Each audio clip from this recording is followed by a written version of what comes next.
April 1ನೇ ತಾರೀಕು ವಾಂಖೆಡೆ ಸ್ಟೇಡಿಯಂನಲ್ಲಿ ನಡೆದ 2024ರ Indian premier ಲೀಗ್ನ 14ನೇ ಪಂದ್ಯದಲ್ಲಿ ಮುಂಬೈ ಇಂಡಿಯನ್ಸ್ ತಂಡದ ವಿರುದ್ಧ ರಾಜಸ್ಥಾನ್ ರಾಯಲ್ಸ್ ತಂಡ ಗೆಲುವಿನ ಕೇಕೆ ಹಾಕಿತು.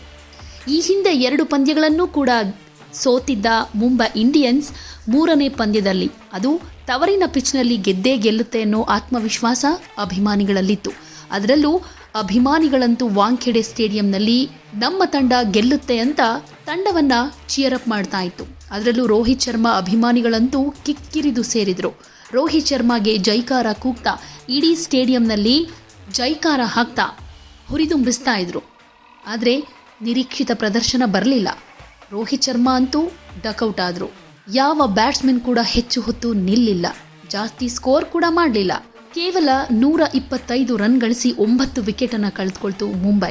ಈ ಸುಲಭ ಗುರಿಯನ್ನ ಚೇಸ್ ಮಾಡಿದ ಆರ್ ತಂಡ 127 ರನ್ ಗಳಿಸಿ 6 ವಿಕೆಟ್ಗಳ ಅಂತರದಿಂದ ಗೆದ್ದು ಬೀಗ್ತು. ಮುಂಬೈ ಇಂಡಿಯನ್ಸ್ ಫ್ಯಾನ್ಸ್ ಅಂತೂ ಎಂಐ ತಂಡ ಗೆದ್ದೇ ಗೆಲ್ಲುತ್ತೆ ಅನ್ನೋ ಆತ್ಮವಿಶ್ವಾಸದಿಂದ ಪಂದ್ಯಕ್ಕೂ ಮುಂಚೆನೆ ತಯಾರಿಗಳನ್ನ ಮಾಡ್ಕೊಂಡಿದ್ರು. ಪಟಾಕಿ ಸಿಡಿಯೋದು, ಮ್ಯೂಸಿಕ್ ಹಾಕೋದು, ಡ್ಯಾನ್ಸ್ ಮಾಡೋದು, ಹೀಗೆ ವಿವಿಧ ರೀತಿಯಲ್ಲಿ ಸಂಭ್ರಮಿಸಬೇಕು ಅಂತ ಪ್ಲಾನ್ ಮಾಡ್ಕೊಂಡಿದ್ರು. ಆದರೆ ಆಗಿದ್ದೇ ಬೇರೆ. ಒಂದ್ ಕಡೆ ಖುಷಿಯಿಂದ ಸಂಭ್ರಮಾಚರಣೆ ಮಾಡಬೇಕಾಗಿದ್ದ ಅಭಿಮಾನಿಗಳು ಸೋತ್ರು ಕೂಡ ಸಂಭ್ರಮಾಚರಣೆ ಮಾಡೋದನ್ನ ನಿಲ್ಲಿಸಲಿಲ್ಲ.